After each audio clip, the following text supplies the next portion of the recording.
ప్రాణాపాయ స్థితిలో ఉన్న చందుని కాపాడిన భద్రావతి, శ్రీవల్లి భాగ్యం చెంప పగలగొట్టిన వేదవతి. అసలు ఇదంతా ఎలా జరిగిందనేది వీడియోని స్కిప్ చేయకుండా చివరి వరకు చూడండి.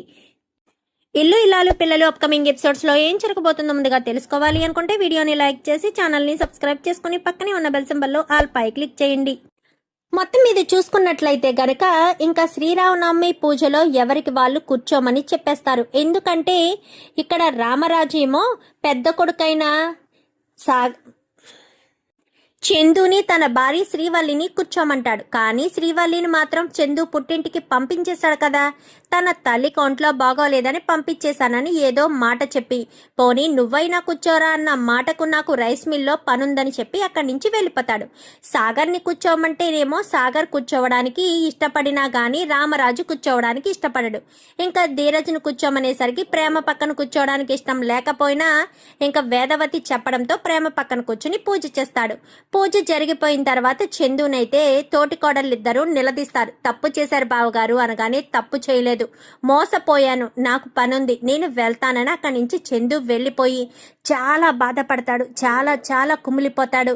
నా భార్యని నేను ఎంతలా నమ్మాను, ఎంత నాకు తగ్గ భార్య దొరికింది, మా నాన్న ఏరుకోరి తీసుకొచ్చాడు, నా భార్య నాకు గుణవంతురాలు, నా ఇంటి పరువుని నిలబెట్టేది నా భార్య, అలాంటి నా భార్య నన్ను మోసం చేసింది, నేను తట్టుకోలేకపోతున్నాను. అసలు అలా ఎలా చేయాలనుకున్నావు వల్లి, నన్ను మోసం చేయాలని ఎలా అనుకున్నావు, అసలు ఇదంతా చేసింది నువ్వేనా, అసలు అమూల్య జీవితాన్ని నాశనం చేయాలని ఎందుకు అనుకున్నావు వల్లి, అమూల్య జీవితాన్ని నాశనం చేయడం వల్ల నీకు కలిసొచ్చేదేంటి, ఇంటి ఆడబడుచంటే బిడ్డతో సమానం, నీ బిడ్డ విషయంలో కూడా ఎలానే చేస్తావా, అసలు ఎలా చేయాలనిపించింది వల్లి అంటూ చాలా కుమిలిపోతూ ఉంటాడు. ఇంకా అలా కుమిలిపోతూ సరాసరి రైస్ మిల్లు దగ్గరికి వెళ్తాడు. వెళ్ళి రైస్ మిల్లో కూర్చుని ఆలోచిస్తూ ఉంటాడు. సార్ అని ఎంత పిలుస్తున్నా గానీ ఏమీ పట్టించుకోడు, మీరు వెళ్ళి మీ వర్క్ చూసుకోండి, కొంచెం సేపు నన్ను ఒంటరిగా వదిలేయండి అని ఇంకా చందు అనడంతో ఇంకా అక్కడ ఉన్న వాళ్ళు పట్టించుకోరు, వాళ్ళ వర్క్ వాళ్ళు చూసుకుంటారు. చందు మాత్రం చాలా కుమిలిపోతాడు, ఇంకా అక్కడ ఉండలేకపోతాడు. ప్రతి క్షణం వల్లి చేసిందే గుర్తొస్తూ ఉంటుంది. తనను ఎంతగానో వేదన చెందేటట్టుగా చేస్తుంది వల్లి చేసిన మోసం. ఆ మోసాన్ని తట్టుకోలేకపోతాడు. ప్రేమ ధీరజ్ జోడీ కనుక మీకు నచ్చినట్లయితే కామెంట్లో ఎస్ అని టైప్ చేయండి.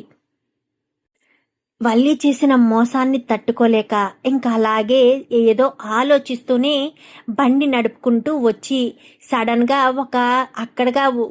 ఎదురుగా వస్తున్న ఒక కారుని గుద్దేసరికి అక్కడే పడిపోతాడు.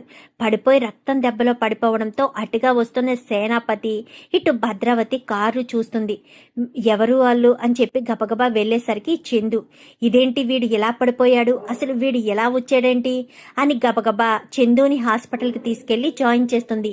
ఏంటక్క వీళ్ళ మీద కనికరం చూపిస్తున్నావా, చూడు సేన, ఎవరైనా సరే వాళ్ళు ప్రాణాపాయ స్థితిలో ఉన్నారు, నా చెల్లెలు కొడుకే కావచ్చు, కానీ ఒక సాటి మనిషే కదా, సాటి మనిషిని కాపాడవలసిన బాధ్యత నాకు ఎంతైనా ఉంది అని ఎంతగానో బాధపడుతూ ఉండేసరికి చందు రైస్ మిల్లు దగ్గరికి వెళ్తాడు కదా. అలా వెళ్ళిన వాడు తనకు ఎప్పుడైనా ఏదైనా బాధ కలిగితే ఆ బాధనంతటిని కూడా ఒక పేపర్ మీద రాసుకోవడం తనకు అలవాటు.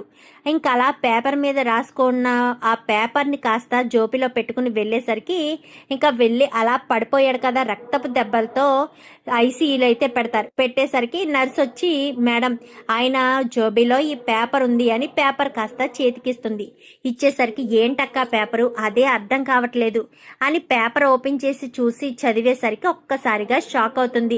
ఈ రామరాజు గారి కోడలు ఎంతకు దిగజారిపోయిందా, ఈ రకంగా వీడి కన్నీ నిజాలు తెలిసిపోయినట్టున్నాయి, ఇప్పుడు ఏం చేద్దాం అక్క అనగాని వెంటనే వేదవతికి ఫోన్ చెయ్యనేసరికి, ఇప్పుడెందుకక్క ఫోన్ చేయరా, ఒక ఆట ఆడుకుందాము, వేదవతికి ఫోన్ చేస్తేనే ఇప్పుడు బాగుంటుంది అని భద్రావతి చెప్పడంతో సరే అని వేదవతికి ఫోన్ చేస్తారు. ఫోన్ చేసేసరికి అక్కడ ఇంటి దగ్గర పూజలో ఉన్నారు కదా, వేదవతి ఫోన్ చూసుకోకపోవడంతో ఎన్నోసార్లు ఫోన్ చేస్తాడు.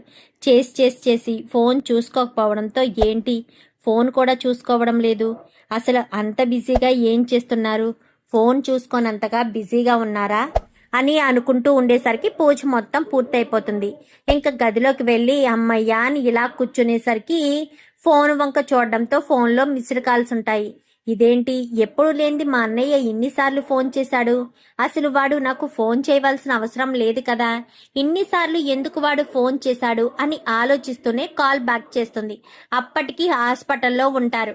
హాస్పిటల్లో ఉండేసరికి ఇదిగో ఫోన్ చేస్తుంది ఆ వేదవతి అనగానే ఇలా ఇవి ఏంటి బుజ్జమ్మ ఇంటిలో పూజ చేసుకుంటూ చాలా బిజీగా ఉన్నట్టున్నావు, ఇక్కడ నీ కొడుకు ప్రాణాపాయ స్థితిలో ఉన్నాడు, హాస్పిటల్లో ట్రీట్మెంట్ తీసుకుంటున్నాడు, నీకు ఆ మాత్రం కూడా తెలుసుకోలేకపోతున్నావా అని చెప్పి ఇంకా బుజ్జమ్మని కాస్త హేళన చేసినట్టు మాట్లాడుతుంది.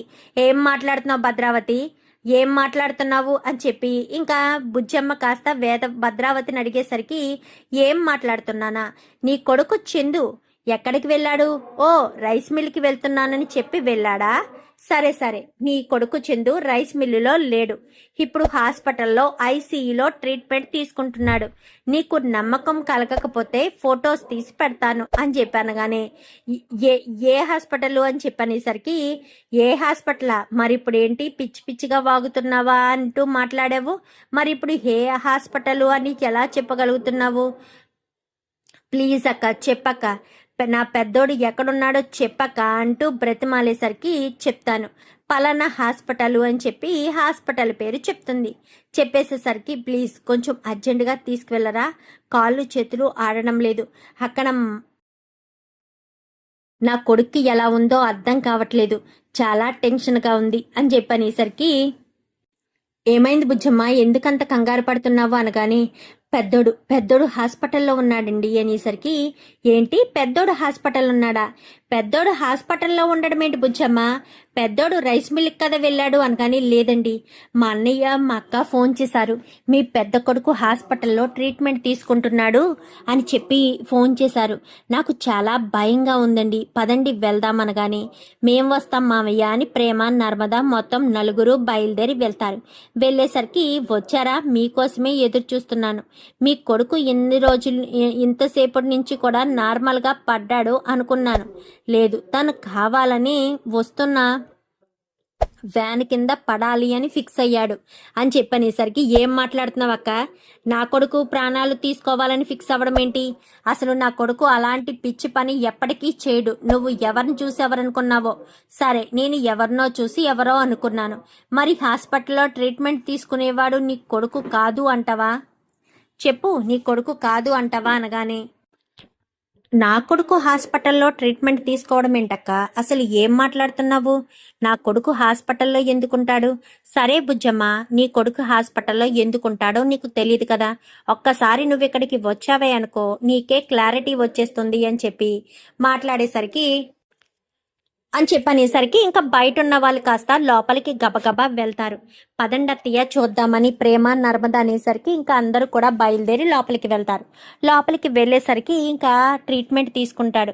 ట్రీట్మెంట్ తీసుకోవడంతో ఇంకా వెంటనే నీ కొడుకు జోబీలో ఈ లెటర్ ఉంది చూసుకో ఒక్కసారి అని ఆ లెటర్ని కాస్త చూపించడంతో ఒక్కసారిగా చూసి షాక్ అవుతారు.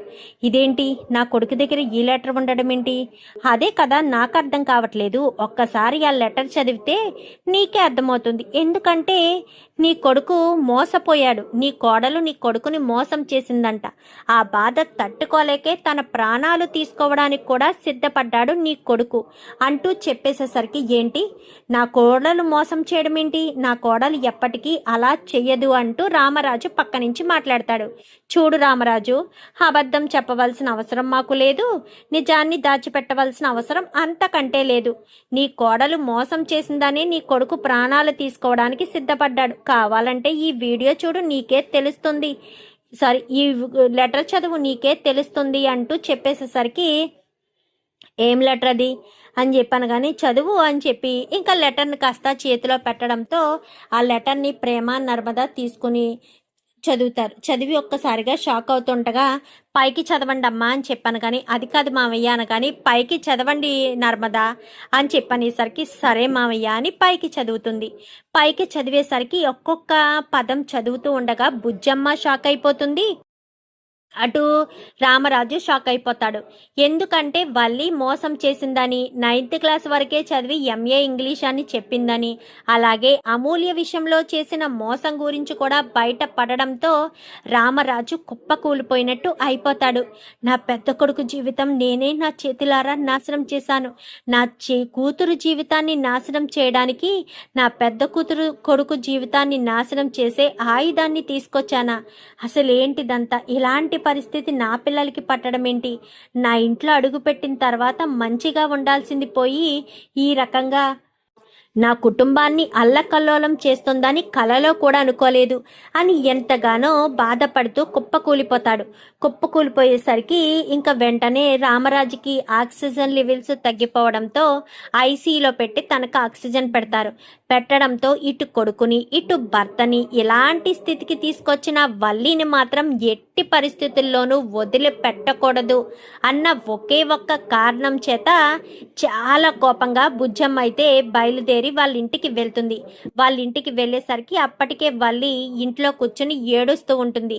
ఇంకా బయలుదేరి వెళ్ళడంతో వెనకాలే ప్రేమ, నువ్వు ఇక్కడే ఉండు, నేను అత్తయ్య కూడా వెళ్తానని నర్మద వెళ్తుంది. నర్మద వెళ్ళేసేసరికి ఇంకా అక్కడికి వెళ్ళడంతో వల్లి చెంప చెల్లుమనిపిస్తుంది.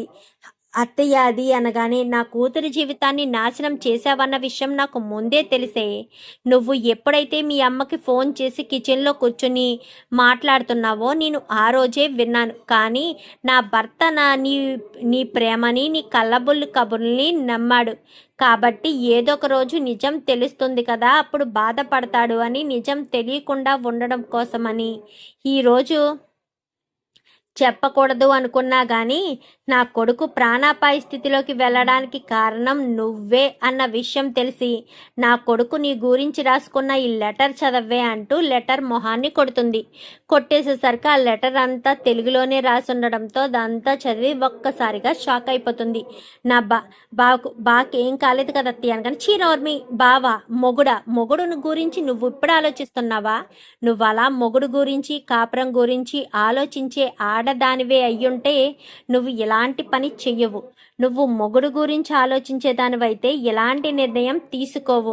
అసలు ఈ రకంగా నువ్వు చేస్తావని కలలో కూడా అనుకోలేదు. నిన్ను ఎంతగా నమ్మమే, ఎంత మోసం చేసావే. నా కొడుకైతే నిన్ను నెత్తి మీద పెట్టుకుని చూసుకున్నాడు. ఎప్పుడూ కూడా చిన్న కష్టం కూడా కలగకుండా ఉండాలని, ప్రతి క్షణం ఒంటరిగా పంపించొచ్చు కదా అన్న నేను నా మాటను కొట్టి పడేసి తనే నిన్ను ఎప్పటికప్పుడు జాగ్రత్తగా తీసుకుని వెళ్ళి తీసుకురావడం చేస్తూ ఉంటాడు. అలాంటి నా కొడుకునే నువ్వు మోసం చేసావు కదే, నా కొడుకు జీవితాన్ని నాశనం చేసావు కదే. నీకు కుట్రలు కుతంత్రాలు అంత అవసరమైపోయాయా? నీకు కుట్రలు కుతంత్రాలు ఉంటే చాలా, ఇంకేమీ అవసరం లేదా? ఎందుకు అంత దారుణంగా ఆ రకంగా ఆలోచించవు? కుట్రలు కుతంత్రాలతో నీ జీవితాన్ని వెళ్ళబుచ్చుకుందాం అనుకుంటున్నావా? ఇంకా నా కొడుకుతో నీకు పని లేదనుకుంటా. నా కొడుకు నీకు ఏ విధంగానూ ఉపయోగపడడనుకుంటా. అందుకే నా అమాయకుడైన నా కొడుకు జీవితాన్ని నాశనం చేయడానికి ఇంత దారుణంగా ఈ రకంగా నువ్వు పూనుకుని నా కొడుకు జీవితాన్ని నాశనం చేస్తావని కలలో కూడా అనుకోలేదు అంటూ ఇంకా వల్లి చెంప అలాగే భాగ్యం చెంప చెల్లు మనిపిస్తుంది. అసలు ఏమన్యాయం చేశామే నీకు? నా కూతురి జీవితాన్ని అంతలా నాశనం చేయాలని ఎందుకు అనుకున్నావే? నాకు ఆ మాట చెప్పినప్పటి నుంచి, తెలిసినప్పటి నుంచి ఒళ్ళు కుతకుతలాడిపోతుంది. ఆ రోజే నిన్ను మెడపట్టి బయటకు గెంటేయాలనుకున్నాను. కానీ నా భర్త, నా కొడుకు నీ మీద ఎన్నో ఆశలు, ఎంతో నమ్మకాన్ని పెంచుకున్నాడు.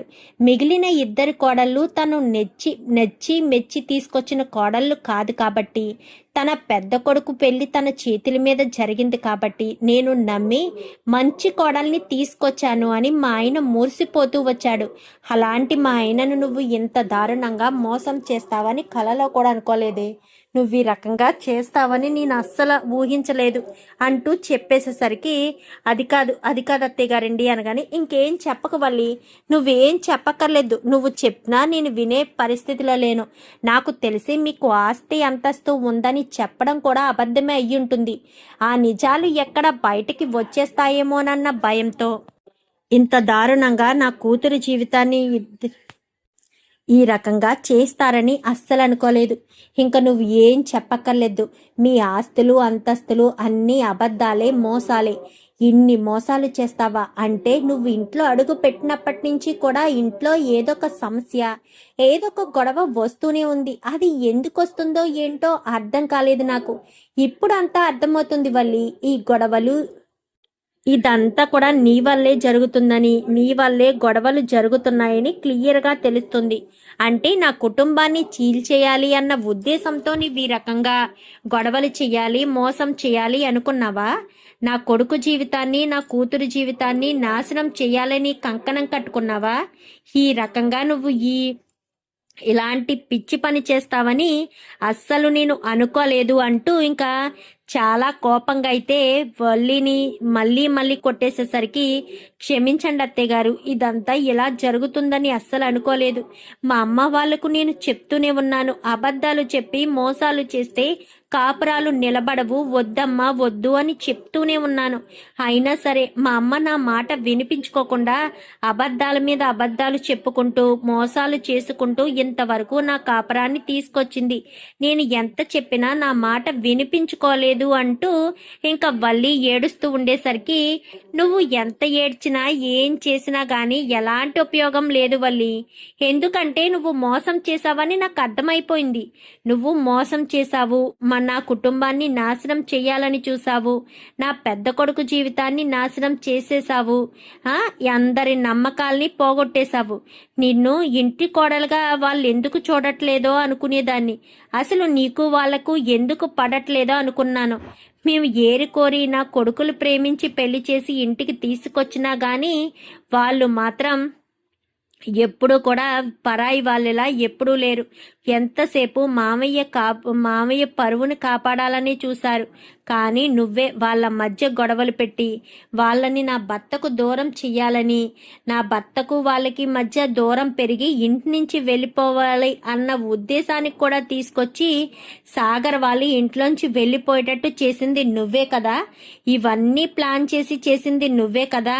తెలుస్తుంది, అంతా అర్థమవుతుంది, నువ్వే ఇదంతా చేసావని నాకు బాగా అర్థమవుతుంది అంటూ ఇంకా బుజ్జమ్మ ఆ చెంప ఈ చెంప వాయగొట్టి అక్కడి నుంచి కాస్త బయలుదేరిపోయేసరికి, నన్ను క్షమించండి అత్తయ్య, నాకు ఒక్క అవకాశం ఇవ్వండి అనగానే, అక్కడ నా కొడుకు ప్రాణాపాయ స్థితిలో ఉన్నాడే, నా భర్తకు బీపీ డౌన్ అయిపోయి హాస్పిటల్లో ఐసీయూలో ఉన్నాడే, నా ఇంటిలో ఉన్న వాళ్ళని ఈ రకంగా హాస్పిటల్ పాలు చేసిన నిన్ను ఇంకా నేను క్షమించాలా?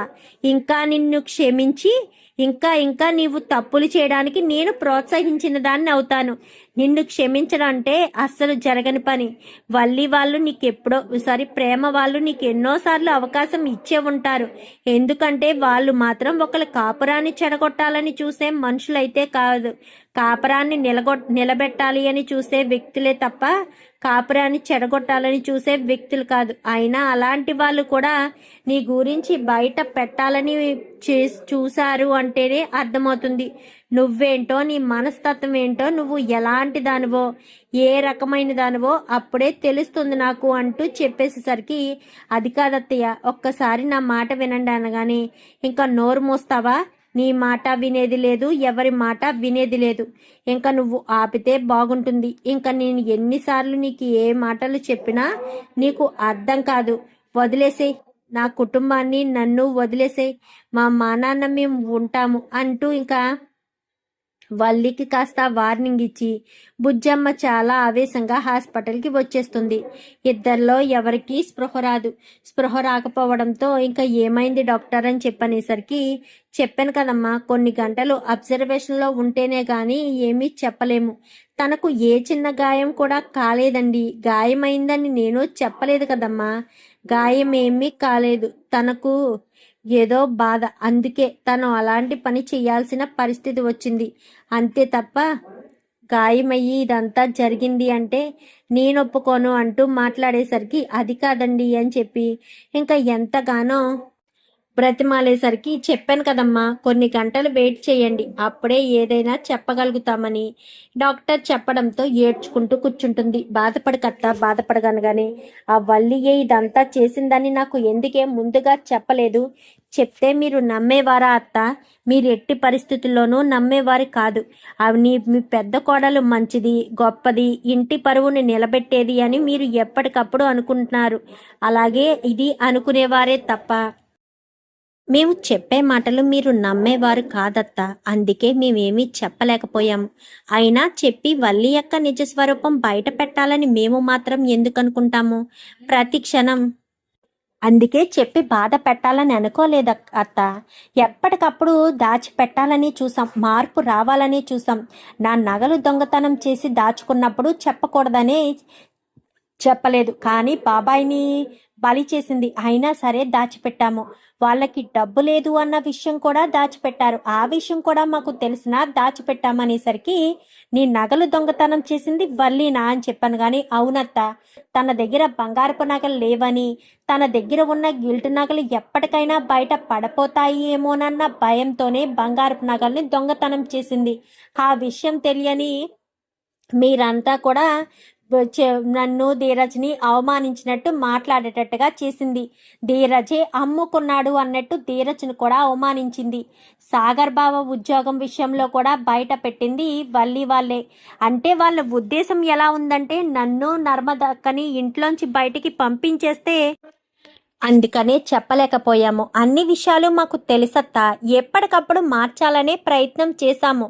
వల్లి అక్కలో మార్పు వస్తే ఇంటి కోడళ్ళు అందరూ సంతోషంగా ఉండొచ్చు, మామయ్య గారి గౌరవం కూడా నిలబడుతుంది అన్న ఉద్దేశంతోనే నేను నర్మదక్క ఎంతగానో మార్చడానికి ప్రయత్నించాము.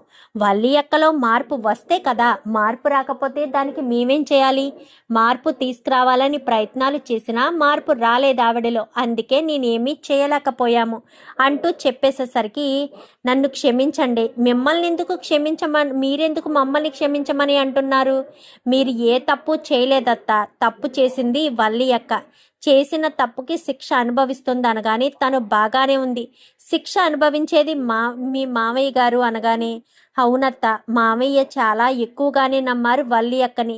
వల్లి అక్క ఇంత మోసం చేసిందని మామయ్య గారు కలలో కూడా అనుకునేవారు కాదేమో, కానీ వల్లి అక్క మోసానికి మామయ్య గారు తట్టుకోలేకపోయారు అంటూ బాధపడేసరికి అవును, మరి ఏం చేస్తారు?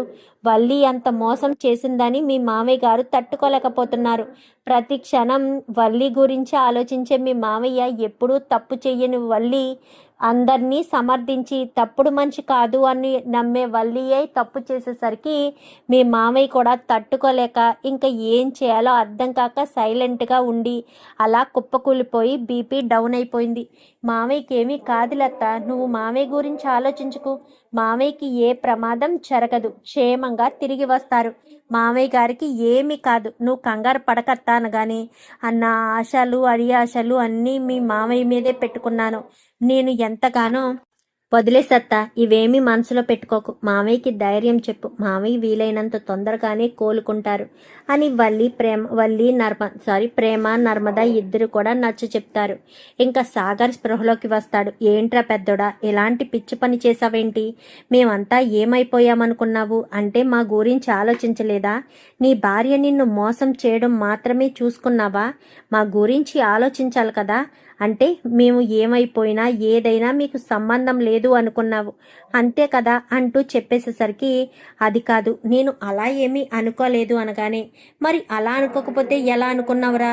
ఏ విధంగా అనుకున్నావు అసలు? ప్రతి క్షణం కూడా ఆలోచించాలి కదా, ఆలోచించడం మానేసి మీ ఇద్దరి గురించి ఆలోచించుకున్నావా అంటూ చెప్పేసేసరికి అది కాదు, నేను ఆ ఉద్దేశంతో ఎప్పుడూ అనుకోలేదు అని ఇంకా ఇద్దరు కూడా అనేసరికి సర్లే ఇదంతా వదిలేసి ఇప్పుడు ఇవన్నీ ఆలోచించుకుని ఏమీ అనుకోవడం అనవసరం, ఇంకా వదిలేస్తే బాగుంటుంది అని చెప్పి ఇంకా నచ్చ చెప్తుంది వేదవతి. అయితే మరి వల్లిని క్షమిస్తారా? రామరాజు కోలుకుని ఇంటికి వచ్చాక వల్లి వాళ్ళకి ఎలా ఇంటి గుణపాఠం చెప్తాడు? ఇదంతా కూడా రాబోయే ఎపిసోడ్స్లో చూసి తెలుసుకునేద్దాం. మా వీడియో కనుక మీకు నచ్చినట్లయితే వెంటనే లైక్ చేసి మా ఛానల్ని సబ్స్క్రైబ్ చేసుకుని పక్కనే ఉన్న బెల్ సింబల్లో ఆల్ పై క్లిక్ చేయండి. Thank you for watching.